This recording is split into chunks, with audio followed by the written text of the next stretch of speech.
Boa tarde, queridos, a paz do Senhor Jesus, amém? Glória a Deus, podemos estar aqui nessa conferência, nesse congresso, investindo nos homens, isso é maravilhoso, parabéns por tirar esse tempo para ouvir a chamada, a convocação da sua liderança, e eu tenho certeza que vai abençoar muito, muito a sua vida, em nome de Jesus.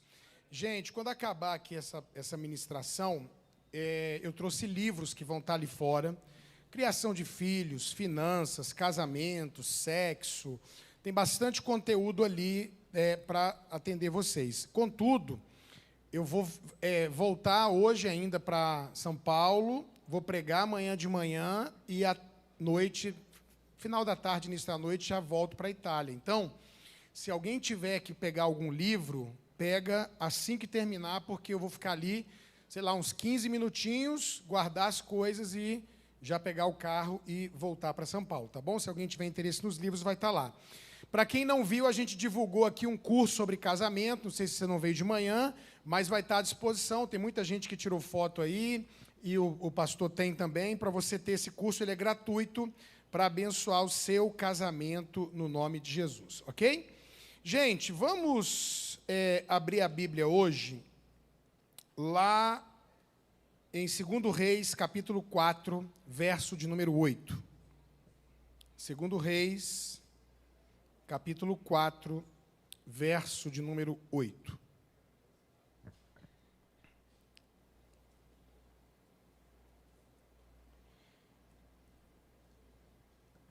Do verso 8 ao verso 17, que diz assim: Certo dia, Eliseu foi a Sunem, onde uma mulher rica insistiu que ele fosse tomar uma refeição em sua casa.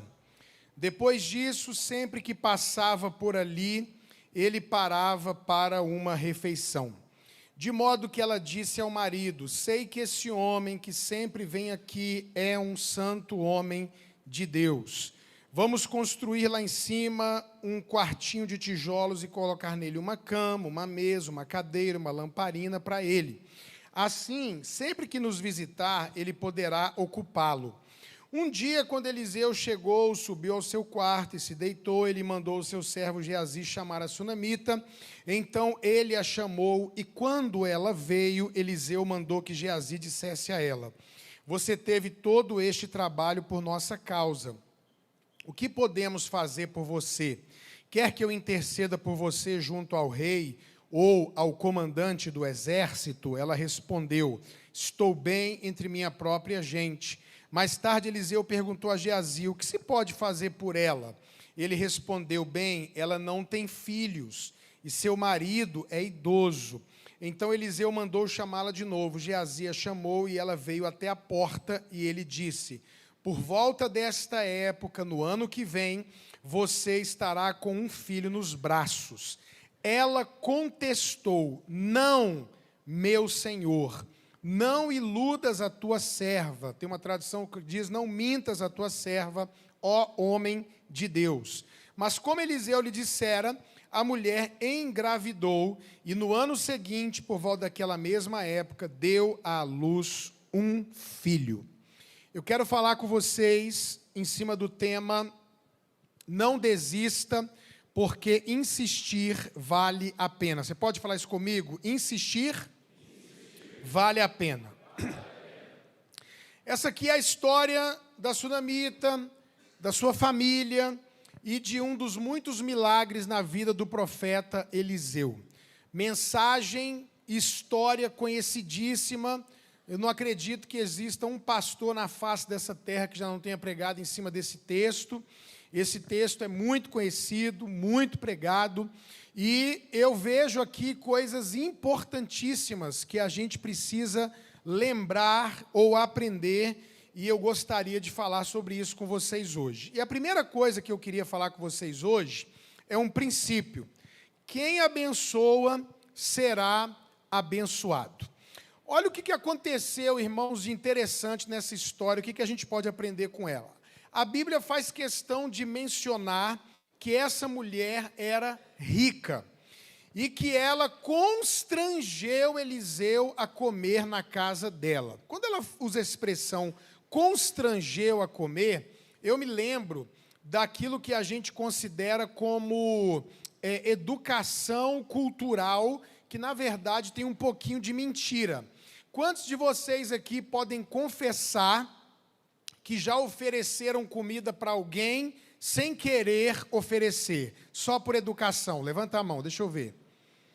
Ah, eu também. Sabe quando você está comendo um pedaço de pizza assim, você está morrendo de fome, você queria mais 2 pizzas, chega alguém e você, por educação, diz, quer um pedaço? Não é? Fala a verdade, não é? Quer uma mordida? Até com filho, com esposa, a gente passa por isso, não é verdade? Você está lá comendo uma comida no almoço, chega alguém na sua casa, vamos almoçar, mas você fala, meu Deus, não tem comida suficiente, eu vou ter que comer menos para essa pessoa almoçar aqui hoje. Então, muitas vezes a gente oferece comida sem querer dar. E o interessante também é que a gente aprende a educação de dizer não obrigado querendo comer. Quem já também rejeitou uma comida e queria comer, né? A pessoa fala, quer almoçar? Não, obrigado. Mas lá no fundo, você está torcendo que a pessoa insista para você comer, porque você queria muito comer. Eu me lembro, gente, eu era recém-casado, e eu quase morri por causa disso, mas valeu a pena. Eu me lembro que, recém-casado, a gente tinha, 2 anos de casado, a gente estava cuidando de uma igreja, ajudando a cuidar de uma igreja, lá em Caldas Novas, Goiás, e tinha uma congregação numa cidadezinha no interior chamada Marzagão. E lá tinham 2 irmãs da igreja, bem de idade. Uma tinha mais ou menos 80 anos e a irmã tinha 82. Elas eram donas de um hotel. E elas pediram uma visita e a gente foi lá visitar essas irmãs. E eu, por incrível que pareça, não desenvolvi na minha vida o hábito de tomar café. E nem a minha esposa. Então a gente não tomava café. E depois eu quis gostar de café, mas só que faz muito mal para o meu estômago. Então eu não tomo, primeiro que eu nunca desenvolvi o hábito, e depois, vendo tanta gente tomar café, eu não vou tomar também, mas quando eu tomo dá refluxo, não me faz bem, então eu não tomo café. E a minha esposa, nessa época, também não tomava café. E eu, diferente da maioria, eu até posso oferecer comida sim, né? Mas eu não como nada se eu não quiser comer mesmo. Não adianta, não, come por educação, não vou comer. E se me oferecer, provavelmente eu vou aceitar se eu quiser, né? Eu não vou dizer não, obrigado. E a gente foi visitar essas irmãs, isso tem 30 anos atrás. E na época, irmão, você tem a certeza absoluta que você, em festa de crente, casa de crente, é certeza que ia ter 3 coisas: bolo, café e baré. Alguém lembra desse refrigerante? Não era coca, não, era baré. Baré cola do Satanás. E aí a gente chegou lá na casa das irmãs e elas fizeram um bolo e ofereceram café. E eu disse, irmã, eu não bebo café, obrigado, vou aceitar o bolinho, pode me dar uma água. Ai, pastor, não acredito, não, obrigado, eu não quero. E você sabe que no Brasil a gente bebe café praticamente desde quando nasce, né? Começa bebendo café com leite, o tempo vai passando, tira o leite, fica só o café, e quando você encontra alguém com 80 anos, você pode saber que a maioria está tomando de 3 a 4 garrafas de café por dia, né? Já não acorda, não atrapalha dormir, é café mesmo forte. E essas irmãs com 80, 82 anos ofereceram café, eu disse não, obrigado. A minha esposa, para não ser mal educada, aceitou o café. E eu falei, pensei, né? Ela não gosta de café, está aceitando café? E as irmãs trouxeram um pedação de bolo para mim e para ela, e minha água gelada e um café para ela. Só que o café de uma pessoa de 80 anos não veio na xícara, irmão, veio num copo. Não parecia um copo de café, parecia um copo de Coca-Cola, né? Aquele tanto de café assim. Quando eu olhei aquilo, eu falei, coisa boa, né? Toma, vai aceitar comida só para ser educada? E aí eu vi lá que ela, hoje ela ama café, mas na época aí ela pegava o bolo, cortava, botava e café para empurrar, né? Pá, pá, pá, pá. Quando ela terminou esse copo de Coca-Cola, eu olhei para as irmãs, eu não aguentei, irmão. Sabe aquela coisa, você perde o amigo, mas não perde a piada? Eu falei para as irmãs, a minha esposa é muito tímida e eu tô achando que ela quer mais café. E que ela tá com vergonha. E aí ela falou, não! E as irmãs, pastora, para de besteira. Pegaram o copo dela e pá! Outro copo de café. Irmão, essa mulher, ela olhou para mim com aquela cara assim, eu vou te matar. E nem tinha essa música na época, mas eu pensei, vai valer a pena. E aí ela foi lá, mais bolo, mais café, entrou no carro assim, ó, né? Não tinha hábito de tomar. Ela falou, o que você fez isso? Eu falei, amor, não aguentei. Né? Você foi aceitar o negócio por educação, aquela noite ela não dormiu direito, só Jesus na causa. Mas toda vez que eu prego isso aqui, eu lembro disso. O que aconteceu aqui? Eu acho que essa mulher já tinha convidado Eliseu para comer lá. E ele falava o bendito, não obrigado. E aí, nesse dia, a mulher falou, não, hoje você vai comer. Sabe quando a pessoa constrange?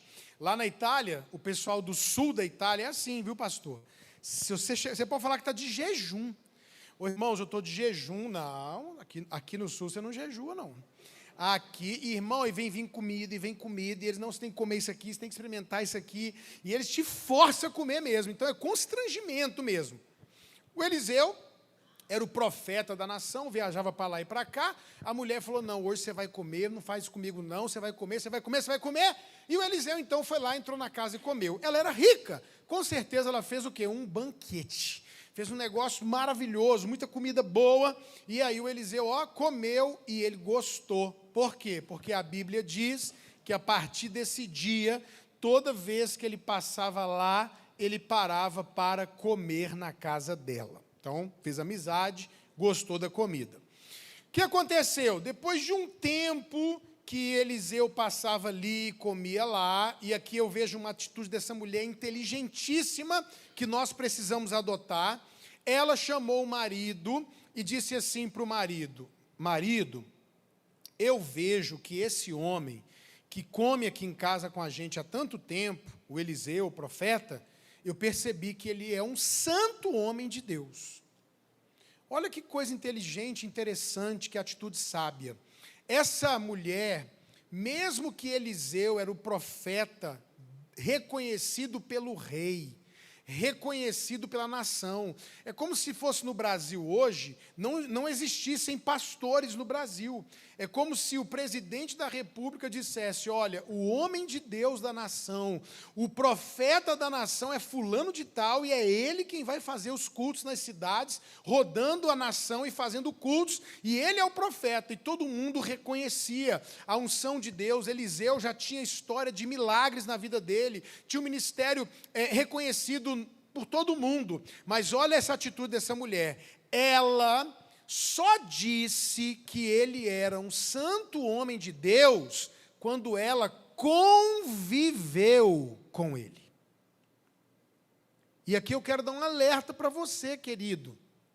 Cuidado para você não se impressionar com pessoas que têm dons, com pessoas que são famosas, com pessoas que pregam bem, cantam bem, e você já ia concluindo que essa pessoa é homem ou mulher de Deus, se você não conhece essa pessoa. Porque tem muita gente, ouça o que eu estou te dizendo, que é usado por Deus, mas não é de Deus. Porque Deus usa até jumento. Deus usa o diabo. A Bíblia diz que Deus chamou Ciro, um rei ímpio, de meu ungido. Por quê? Porque ele ungiu Ciro para um propósito, e depois que o propósito terminou, ele tirou a unção, e Ciro continuou a vida dele, e ele não era nem do povo de Deus.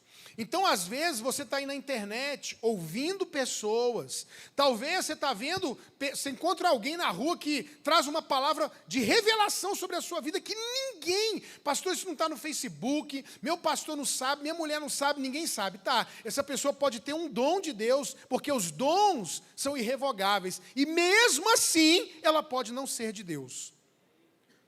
Então, você tem que tomar muito cuidado. Agora, vocês têm aqui nessa igreja um pastor que está aqui há 200 anos, não tem nenhum escândalo na vida dele, é um homem de Deus conhecido, você convive com ele e você vai parar para ouvir quem é de fora. Não tem inteligência nisso. Você tem que parar para ouvir quem você convive. Eu estou na mesma igreja há 26 anos.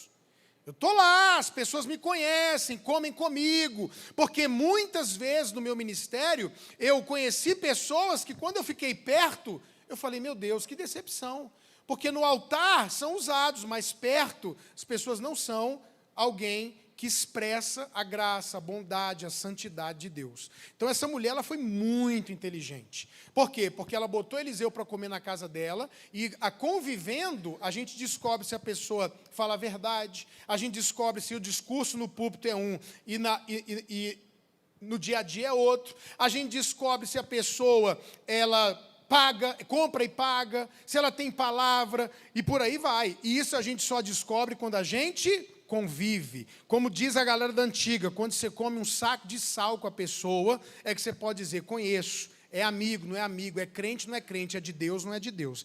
Quem está entendendo, diga amém.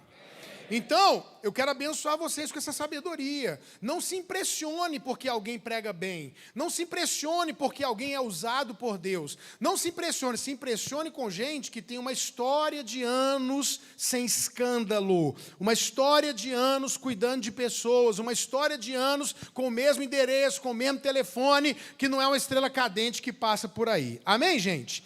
E aí ela pegou e fez um quarto para o Eliseu. Não, agora eu vou colocar ele dentro da minha casa, ele pode dormir na minha casa, porque ele é homem de Deus, ele é santo, eu convivi com ele. Não é só porque eu ouvi falar. E agora o Eliseu passava por ali e ele comia e dormia naquela casa.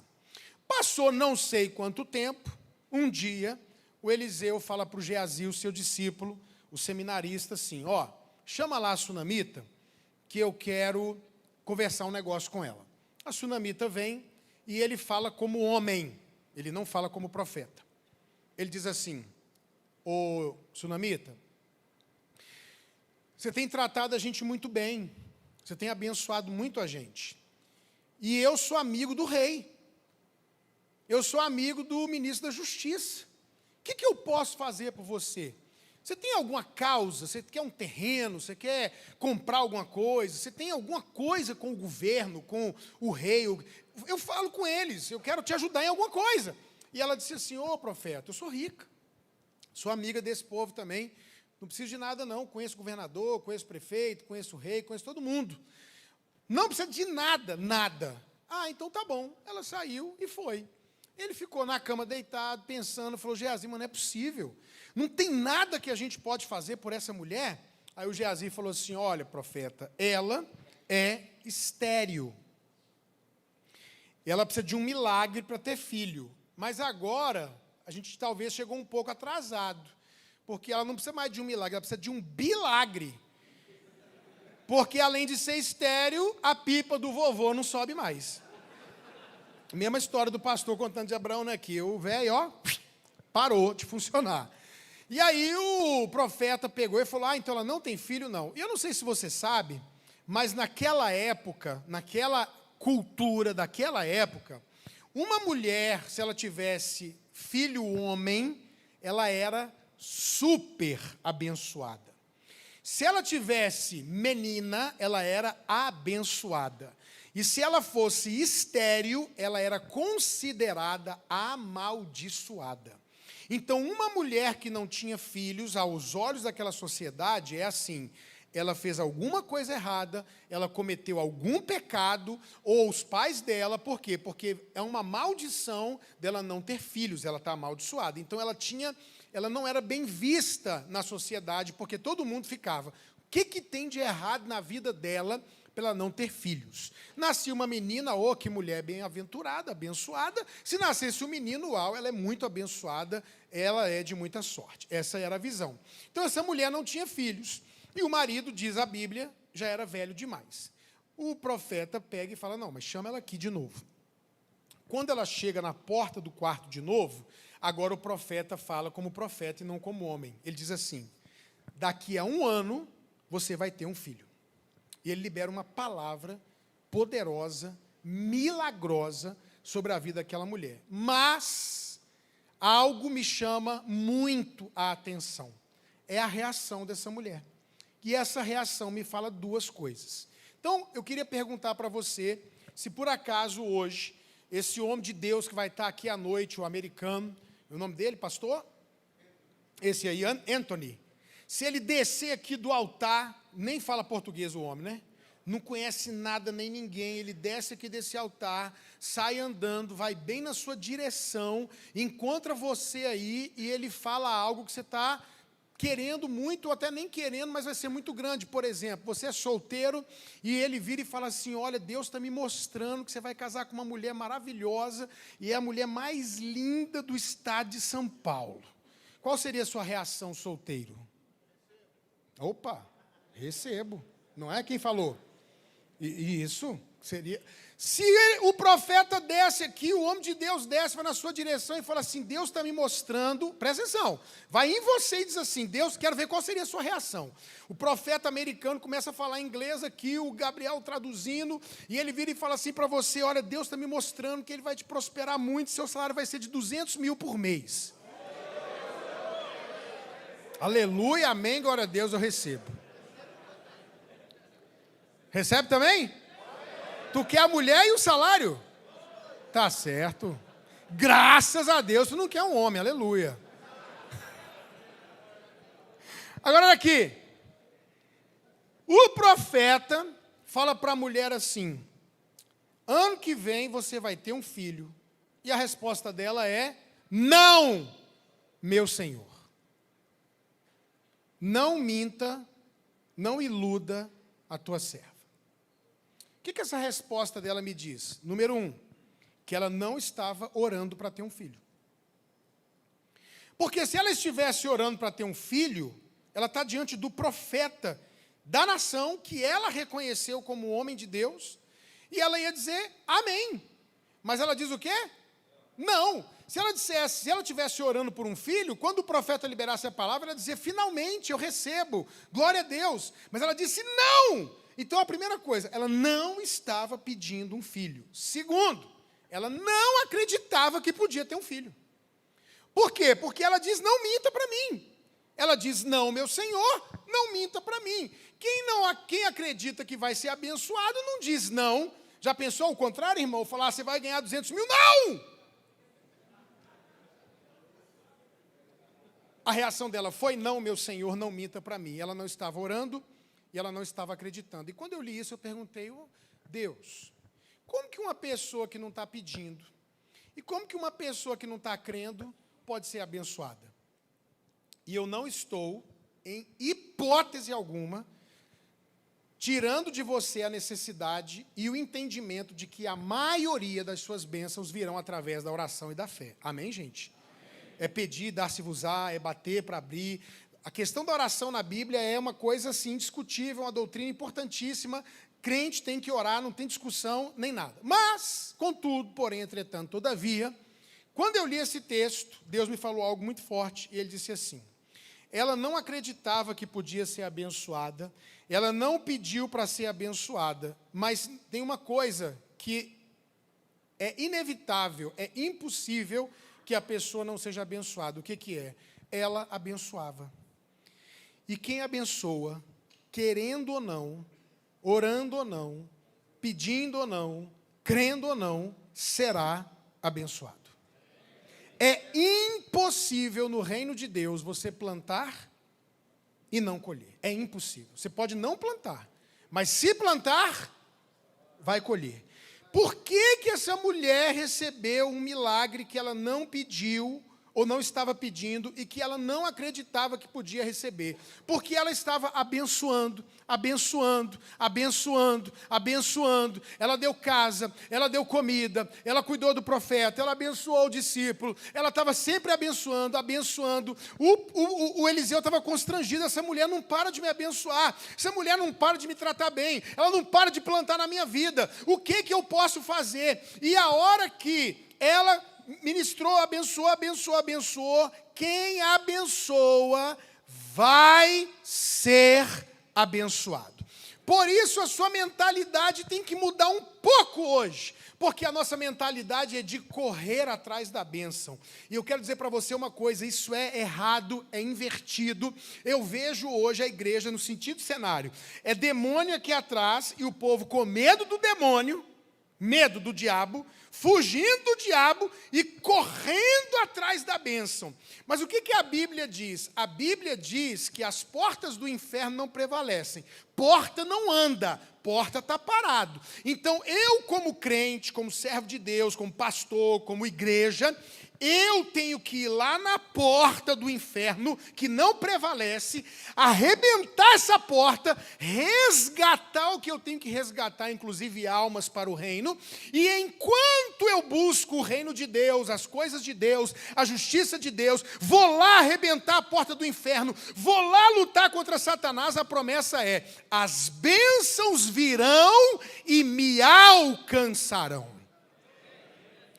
Então, à medida que eu faço o que Deus quer que eu faça, as bênçãos começam a me procurar, as bênçãos começam a me caçar, e as bênçãos começam a me achar. E o que eu tenho que pensar, então, é, o que eu tenho que fazer para a bênção me alcançar? Eu preciso abençoar. Então, se eu quero que minha família se converta, talvez você tenha família lá no Nordeste, família lá em Minas, família fora do país. Pastor, preciso que alguém pregue para o meu pai, ele mora lá em Portugal, lá nos Estados Unidos. Pastor, eu tenho gente da minha família que mora lá na Bahia, mora lá no Rio de Janeiro, sei lá onde. Pastor, eu estou aqui. Então, deixa eu te falar uma coisa, ganhe pessoas para Jesus aqui, que Deus vai levantar a gente para ganhar a sua família lá. Porque quem abençoa, é abençoado.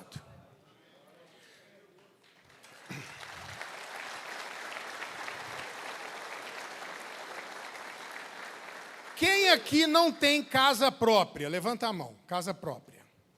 Pode baixar. Quem aqui tem casa própria e está pagando a prestação dessa casa própria? Pode baixar. Quem não tem casa e quer uma casa? Então, dê uma casa para alguém. Porque se eu quero ser abençoado, eu tenho que o quê? Quem quer casa, dê casa. Quem quer carro, dê carro. Quem quer roupa, dê roupa. Quem quer dinheiro, dê dinheiro. Ô pastor, como é que eu vou dar uma casa para alguém se eu não tenho a minha casa? Fácil! Você quer uma casa? Quero. Vê um irmão dessa aí que está pagando a casa dele. Fala, irmão, durante um ano eu vou semear na sua vida 100, 200, 300, 400, 500 reais para ajudar a pagar a prestação da sua casa, porque eu quero plantar a minha casa. Eu quero te ajudar a pagar a sua casa, porque eu quero ter uma casa. Eu vou te ajudar a arrumar um emprego, porque eu quero emprego. Eu vou ajudar você a casar, porque eu quero casar. Eu vou te dar, porque eu quero receber. Queridos, o segredo para ser abençoado é o quê? Abençoar. Agora, sabe qual é o nosso problema? É o seguinte, a gente não descobriu que existe um caminho para ser abençoado, que é o de plantar e colher. E muitas vezes, aquilo que a gente mais reclama, aquilo que mais falta na nossa vida, é exatamente aquilo que nós não estamos plantando. Eu sou pastor de igreja local e eu vejo acontecer nas igrejas. Ai, pastor, nessa igreja, sabe por que eu não vou ficar nessa igreja? Porque essa igreja aqui não tem amor. Ué, então é você a resposta, você que vai amar aqui, ô gente boa. Ô pastor, sabe o que é? Porque ninguém fala comigo, mas você é o último a chegar, o primeiro a sair. Como é que alguém vai falar com você? Você também não fala com ninguém, fica com essa cara de dor de cabeça o tempo inteiro. Agora, se você chegar em alguém e falar, guerreiro, ó, não conheço muita gente aqui, vou fazer uma pizza na minha casa, você pode ir lá comer uma pizza comigo? Chama alguém para comer uma pizza com você, para você ver. Lembra do aniversário dos outros? À medida que você sorrir para alguém, pegar na mão de alguém, lembrar do aniversário de alguém, abençoar as pessoas, dar comida para os outros, você vai ver, quem planta, colhe, quem abençoa é abençoado. Então, o segredo dessa mulher não foi nem sobrenatural, no sentido de orar, nem de fé. O segredo dessa mulher foi, ela abençoou. Gente, se eu abençoar, eu sou abençoado. Eu passo pela minha cidade, eu oro pelos pastores da minha cidade. Deus abençoa o pastor da Presbiteriana, da Igreja de Cristo, da Igreja Batista, da Assembleia de Deus, e tudo que eu quero para mim, eu oro por eles, dá uma equipe forte para eles, manda provisão para a visão deles, levanta pastores, obreiros, líderes, multiplica a igreja deles. Por quê? Porque se eu abençoar, eu sou abençoado. Eu indico amigos para pregar em lugares, eu faço coisas sempre pensando em abençoar. Você acha que eu estou te dando curso aqui, que eu gastei dinheiro, que eu fiz um monte de coisa de graça, por quê? Porque quem abençoa... Você acha que eu não tenho segundas intenções? Tenho. Eu estou abençoando porque eu quero que a bênção de Deus me ache. Amém, querido? Então, primeira coisa de hoje, quem quer ser abençoado tem que primeiro abençoar. Segunda coisa, só fale do seu problema com quem pode te ajudar. O menino nasceu, milagre aconteceu, a palavra do profeta se cumpriu, e aí o menino cresceu. Uma família feliz, abençoada, de maldição para bênção. Imagina a alegria dessa mulher, tudo mais. Um dia o menino está lá brincando, fala, vou lá trabalhar com o papai, na roça. Foi lá com o pai, e aí começou a minha cabeça, está doendo. O pai fez o que nós fazemos. Quando o menino reclama de dor, fala o quê? Vai na sua mãe. Não é não? Nunca vi um pai, deixa comigo, qual é o remédio? Aí o menino foi para a mãe, chegou na mãe, mãe, minha cabeça está doendo. A mãe colocou ele no colo, ficou com ele no colo. Não tinha hospital, não tinha remédio, tinha nada disso. Está falando de 5, 6 mil anos atrás. Está lá o menino reclamando de dor. Daqui a pouco, irmãos, o menino morre no colo da mãe. O menino morreu. Qual é a reação natural de qualquer pai ou mãe, especialmente mãe? Gritar, chorar, berrar, chama meu marido. Mas, toda vez que a gente tiver uma atitude diferente do normal, a gente vai ter uma resposta diferente do normal. Essa mulher teve uma atitude impressionante, quase que inacreditável. Ela pega o filho morto, vai no quarto do profeta, deita na cama, fecha a porta, não grita, não chora, vai lá onde o marido está, ele não percebe nada, ela só diz assim, ô amor, eu vim aqui que eu quero que você veja um rapaz aí para me levar lá no profeta. Ele estranha. Fala, mas no profeta hoje não é sábado, não é lua nova, o que você quer? Não, eu preciso falar com o profeta. Tá bom, aí arrumou lá o rapaz, ela sentou na mulinha lá no jumentinho, o rapaz foi levando ela, e uma mulher fica calada, irmão, porque ela podia no meio do caminho falar, olha, não fala para ninguém, eu estou muito triste, meu filho morreu, eu não comentei com meu marido e tal. Não, caladinha, foi. Quando o profeta viu, falou para o Geazi, corre lá e pergunta para ela se está tudo bem. Ele correu lá, está tudo bem, eu quero falar com o profeta. Não é com o marido, não é com o menino, não é com o seminarista, eu quero falar com o profeta. Quando ela encontrou o profeta, caiu chorando e gritou, meu filho morreu. Quero falar para os homens aqui que eu vejo duas atitudes, eu acho até que eu comentei alguma coisa sobre isso ano passado aqui, mas eu vou falar de novo, enfatizar. Duas atitudes nos homens. Ou quer falar do problema para todo mundo, na esperança que alguém tenha dó, na esperança que alguma coisa aconteça, e vai falando, gente, me ajuda, ora por mim, meu filho, isso, aquilo. Ou a tendência mais forte dos homens é não falar do problema com ninguém. Isso é uma tolice enorme. Se você está passando algum tipo de dificuldade na sua vida íntima, sexual com a sua mulher, está viciado em alguma coisa, álcool, droga, pornografia, se você está com dificuldade na sua vida financeira, está perdendo a situação, se você está passando luta com depressão, seja lá o que for, pecado, coisa na cabeça, não interessa. Não é inteligente, não é sábio, não vai produzir nada se você contar isso para todo mundo, expor sua vida para todo mundo, abrir para todo mundo, expor sua casa para todo mundo. Isso não pode acontecer, mas também não pode acontecer de ninguém saber. Provérbios 18:1 diz, aquele que se isola, aquele que anda sozinho, diz a Bíblia, se levantou contra a verdadeira sabedoria. A verdadeira sabedoria é não passar nada sozinho. Você tem que ter pelo menos uma pessoa, um pai, um amigo, um líder, um pastor, que você vai procurar e você vai falar tudo que você tem para falar. Talvez é um dos maiores segredos da minha vida. Eu tenho um pastor, eu tenho um homem que eu falo. Estou passando luta na área do meu olhar. Não estou sabendo o que fazer com o meu filho. Estou com esse pecado aqui, preciso de ajuda para largar essa porcaria desse pecado. Porque se eu não me exponho para uma pessoa, eu vou ser exposto para centenas de pessoas. Quem não se expõe, acaba um dia sendo exposto. Você está passando problema no seu casamento, não quer que ninguém saiba. Quando o divórcio acontecer, quem vai saber? Todo mundo. Está passando um problema financeiro, está com vergonha de falar, de pedir ajuda, não fala com ninguém, amanhã quando explodir a bomba, todo mundo vai saber.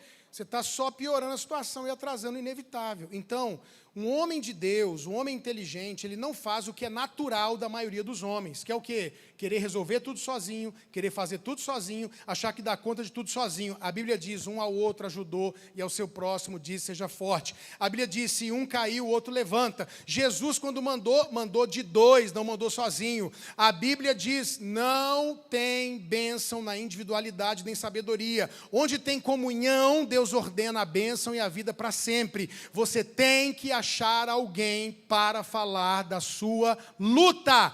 Tem que alguém comprar a guerra com você. No mínimo alguém vai te ouvir e no mínimo alguém vai fazer algo poderoso, orar por você. Quem está entendendo, diga amém.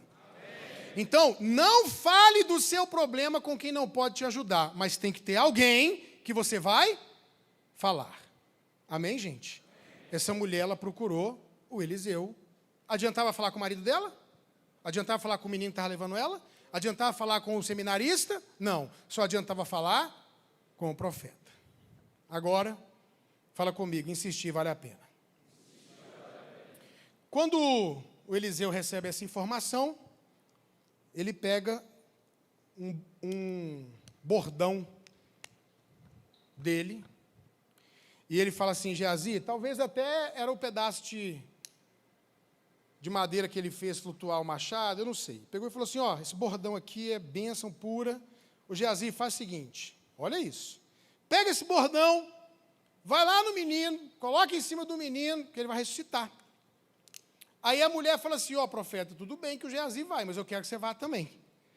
E aí o Geazi vai na frente, garoto novo andando, ela vai atrás com o profeta, o Geazi corre lá, sobe no quarto, pega o bordão, coloca em cima do menino, e o menino, nada, mortinho da Silva. O Geazi volta, chega no Eliseu, pior assim, né, na frente da mulher, profeta, não funcionou não. O bordão não deu certo, não, deve ter acabado a pilha. Está aqui o Geazi dando a notícia, o Eliseu com a sunamita. Imaginação, sunamita, pensando, a palavra do Eliseu não cumpriu. Pela primeira vez eu estou vendo o profeta falar uma coisa e não dá certo. Será que ele está em pecado? O que aconteceu? Mais fácil para mim ainda a posição do profeta, que liberou a palavra. Se fosse eu pensando, Deus, eu tenho certeza que eu ouvi que esse menino ia ressuscitar, porque ele não ressuscitou. Manteria minha pose de homem de Deus, de ungidão, mas por dentro já estaria preocupadíssimo. Vou perder minha janta, meu quartinho. E meu nome?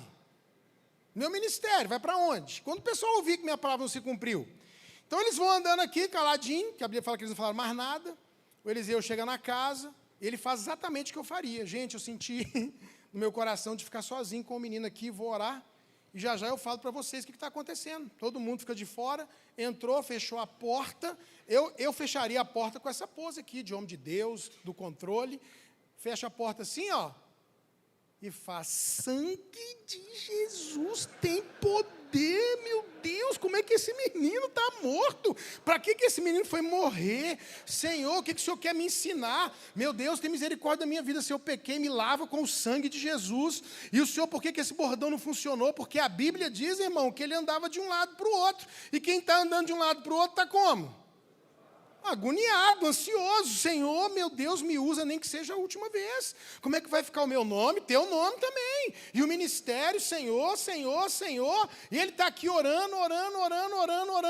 E enquanto ele está pedindo a Deus um milagre, uma palavra, uma direção, o Espírito de Deus coloca no coração dele, coisa mais maluca do mundo. Vai lá e eu vou ressuscitar esse menino. Deita em cima desse menino, mão com mão, boca com boca e olho com olho. Ô, irmãos, Deus faz umas coisas, podia falar, pega menino pela mão, levanta menino, não é não? Não, deita em cima do menino. Irmão, vamos falar a verdade? Aqui, nesse ponto, se dependesse da maioria de nós aqui, nunca ia ter uma história. Primeira pergunta, quem de vocês aqui ficaria sozinho com um morto no quarto? Primeira pergunta. Deixa eu aqui sozinho com o morto. E fechar a porta e ficar sozinho com o morto. Né? Eu me lembro de...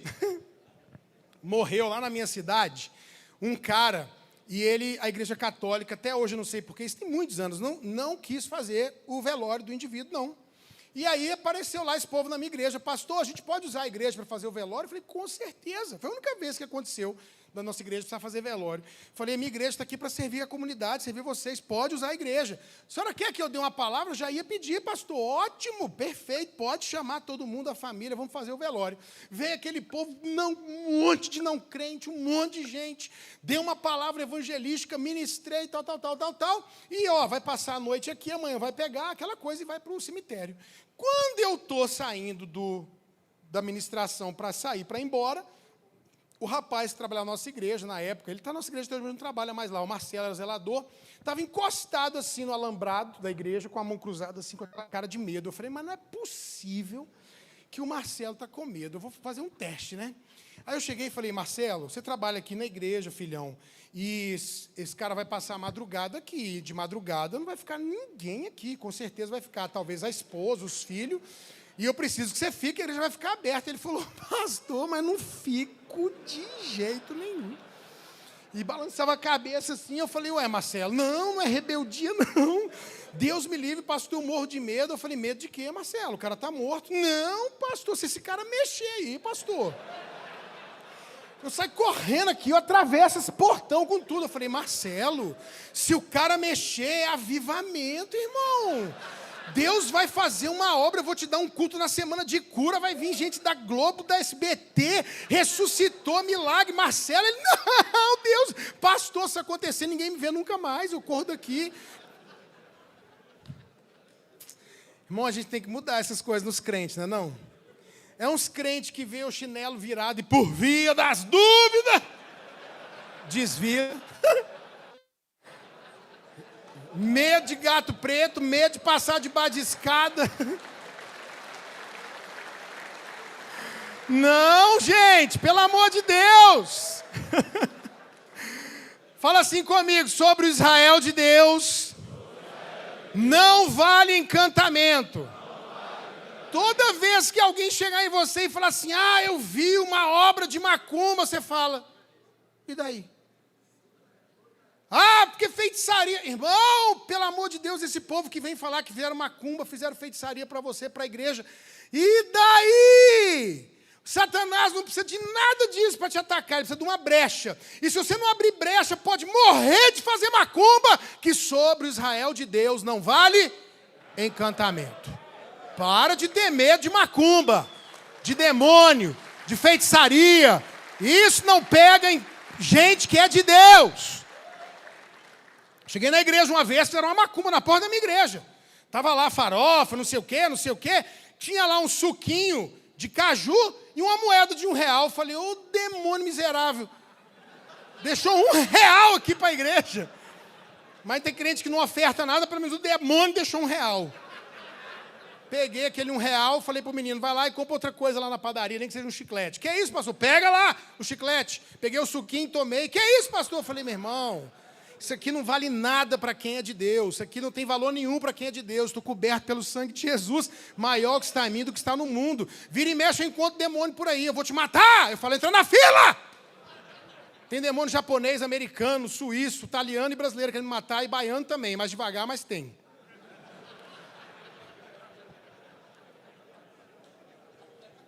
O cara está lá com o menino morto e ele obedece a Deus e deita em cima do defunto. Mão com mão, boca com boca, olho com olho. Sabe o que aconteceu, gente? Nada. O menino não ressuscitou, não. Pagou o mico. Beijou o defunto dos outros, não era nem dele. Levantou e nada. Se fosse eu, abria a porta, dizia, gente, orei. O menino está no céu feliz. Olha, ele está brincando com os anjinhos de nuvem em nuvem. Diz que não volta de jeito nenhum. Eu ainda liberava uma palavra. Falei, vocês vão morrer rápido para encontrar esse menino. Que é para ninguém falar mal do meu ministério. Mas não era eu, graças a Deus, era Eliseu. O que o Eliseu fez? Levantou e voltou a orar. E ele continuou orando. Senhor, não aceito isso, não tem que ressuscitar.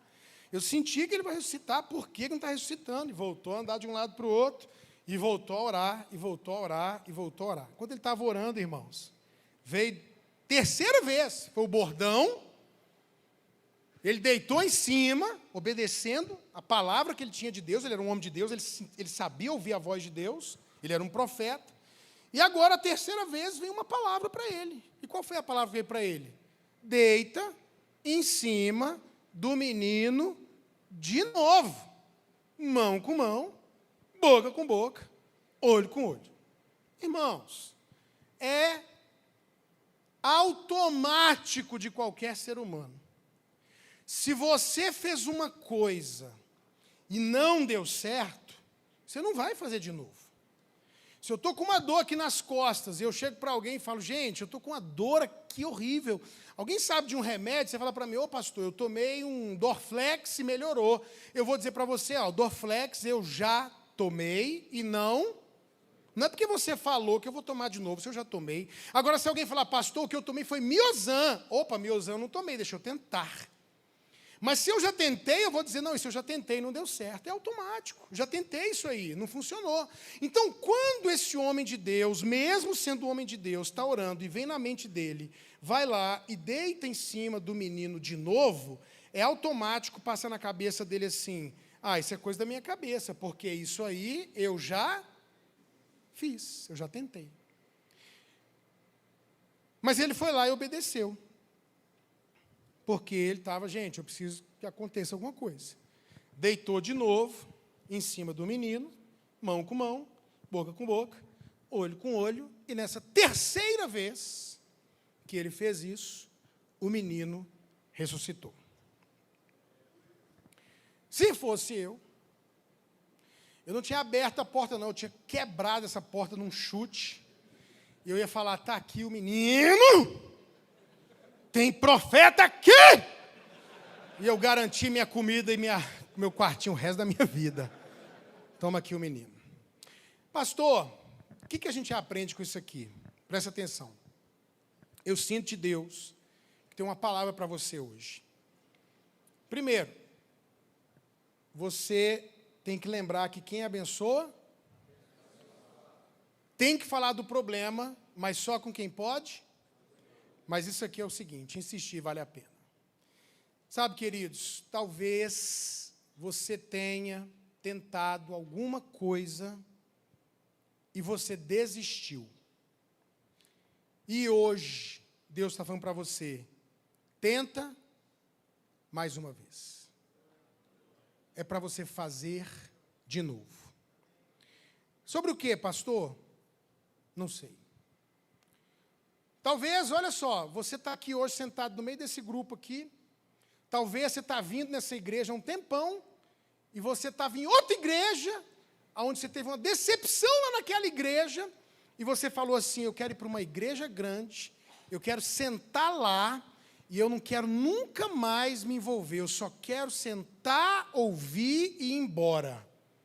Eu não quero mais mexer com o ministério, eu não quero mais cuidar de gente, eu não quero mais estar em liderança. Sabe por quê, pastor? Porque aconteceu isso, aquilo outro. E Deus está falando para você hoje. Aqui, nessa igreja, você pode tentar mais uma vez. Talvez estava pensando em desistir do seu casamento. O pastor, eu já fiz tanta coisa para o meu casamento, e eu já tentei isso, já tentei aquilo, já fiz isso, já fiz aquilo. E o que Deus está falando? Faz mais uma vez. Talvez você tentou um negócio, começou um negócio, não deu certo. E aí sempre você pensa, poxa, ou alguém fala, por que você não faz isso? Mas eu já tentei, eu não consegui. Talvez seja alguma coisa que você está querendo sobre trabalho, sobre casamento, sobre seu filho, sobre você mesmo. Pastor, já tentei ser crente, eu já tentei largar isso aqui, já lutei contra isso e não consegui. Sabe qual é a palavra, irmão, que está assim? Eu queria ter pregado hoje, eu fiquei brigando com Deus, eu queria trazer uma mensagem sobre família hoje, eu estava com uma mensagem sobre família, eu falei, eu quero falar sobre família, mas a palavra que vinha para mim hoje, fala para esses homens que é para eles tentarem mais uma vez, é para fazer de novo. E se você insistir em lutar pelo seu chamado, lutar pelo seu ministério, lutar pela sua vida, não se suicidar, não desistir da vida, se insistir em lutar pelo seu casamento, pela sua família, pelo seu sonho, pelo seu negócio, eu creio que vai acontecer o que aconteceu aqui. Você vai tentar de novo e você vai ver um milagre perfeito. Porque quando esse menino ressuscita, a Bíblia fala uma coisa, que ele espirrou 7 vezes. Para quê? O menino ressuscitou e espirrou. Ainda 7. Atim, atim, atim, atim, atim, atim, atim. Qual o objetivo disso? 7 na Bíblia tem um significado, é perfeição. Esse menino, ele já era um milagre, mas agora, esse milagre, ele volta, ele ressuscita, e ele é um milagre perfeito. É um milagre que não vai morrer mais. É um milagre que vai ficar na história daquela casa, daquela família. Então, eu não sei se tem alguma área da sua vida que você desistiu. Eu não sei se tem alguma área da sua vida que você tinha uma palavra e acreditava que ia viver aquilo que ia acontecer e não aconteceu. Mas hoje a palavra que eu quero dizer para você é: insiste e tenta mais uma vez. E o milagre vai acontecer. O milagre vai acontecer.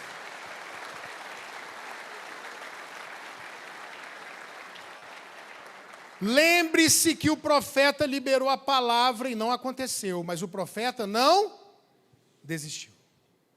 O profeta tentou e não aconteceu, mas ele não desistiu, até que o milagre aconteceu. Vamos fazer uma oração? Fica de pé no seu lugar.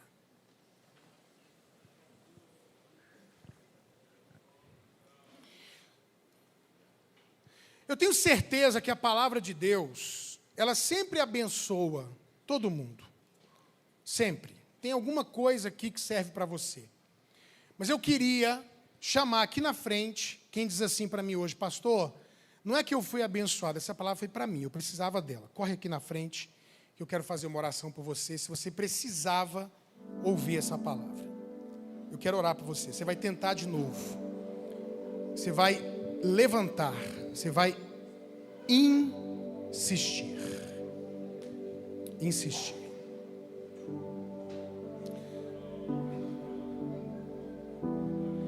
Pastor, eu preciso dessa graça de Deus para tentar mais uma vez, para acreditar de novo, sonhar de novo, para levantar e, como eu disse hoje, sair de Harã em direção a Canaã. Eu tenho que ter um futuro lá na frente que eu estou olhando para ele. Vem aqui. Talvez algo que você tem que fazer de novo no seu casamento, lutar mais uma vez pela sua família, lutar pelo seu chamado.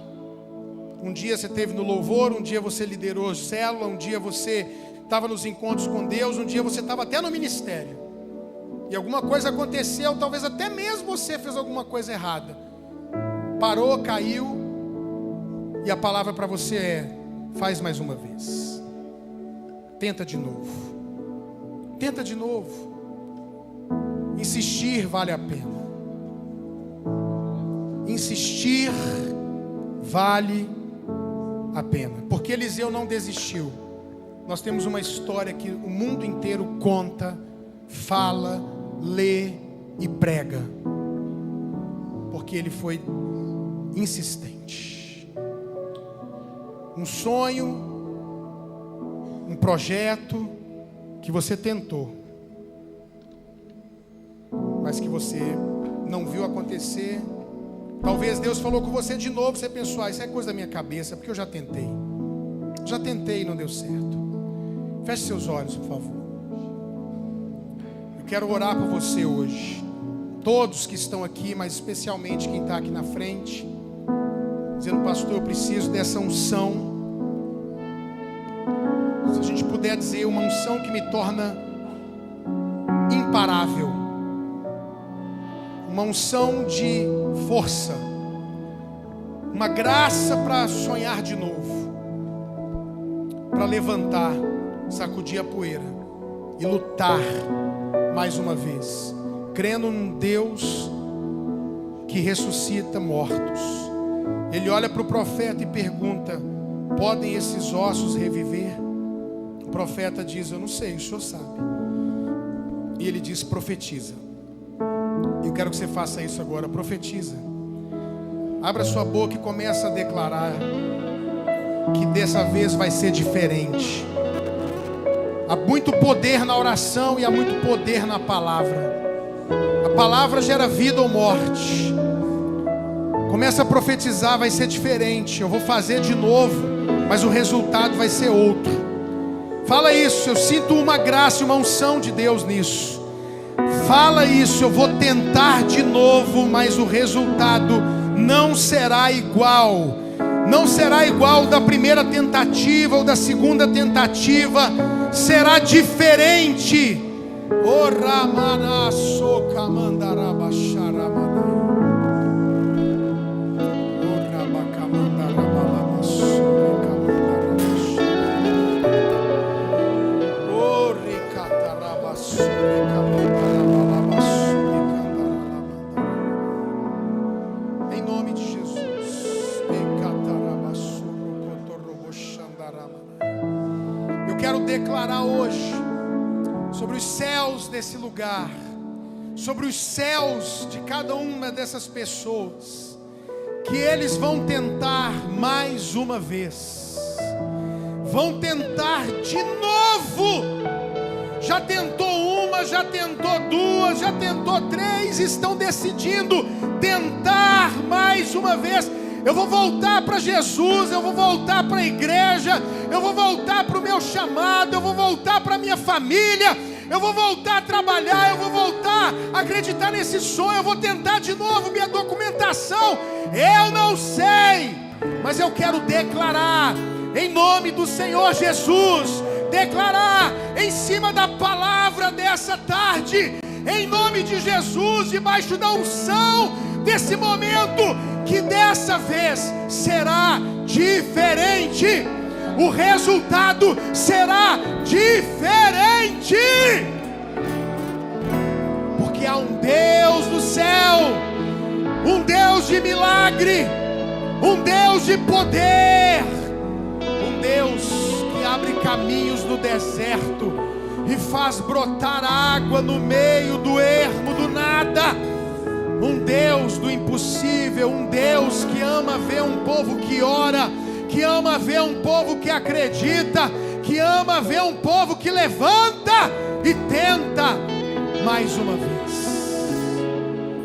Em nome de Jesus, eu quero declarar sobre cada pessoa que entrou aqui hoje, cada um desses homens, cada pessoa que está aqui, especialmente que estão aqui na frente, Senhor, uma unção como a do boi selvagem, como diz a tua palavra, uma unção que a gente não para por nada, não desiste por nada, confiamos no Rei dos Reis, no Senhor dos Senhores, e avançamos e insistimos e não desistimos até ver o milagre perfeito. E eu quero profetizar, eu quero declarar que testemunhos vão surgir dessa tarde. Testemunhos vão chegar no altar dessa igreja para contar que algo aconteceu no coração da esposa, do filho, que algo aconteceu na família, nos negócios, que tentou de novo e dessa vez milagrosamente aconteceu. Eu abençoo os teus filhos com esse milagre, eu abençoo os teus filhos com essa vitória, e eu declaro, Deus, que a palavra de hoje não voltará vazia. Eu declaro que ela cumpre o propósito para o qual ela foi enviada. E eu declaro, meu Deus, sobre o teu povo perseverança, perseverança, perseverança, perseverança. Nós não somos, meu Deus, fracos, somos fortes, somos homens fortes que não desistem, com a graça e a força do Deus Todo-Poderoso, em nome de Jesus. A palavra que eu declarei hoje é: quem abençoa é abençoado. Eu quero que você pegue o máximo de pessoas aí e abençoe. Então eu te abençoo com o seu milagre. À medida que você abençoar, você vai ser abençoado. Eu não sei o que você veio buscar aqui, mas que o Senhor libere a sua vitória, que Deus te dê o seu milagre, que Deus alcance a sua família, que Deus te dê prosperidade, que você quite as dívidas, que você tenha uma história para contar ainda esse ano, em nome de Jesus.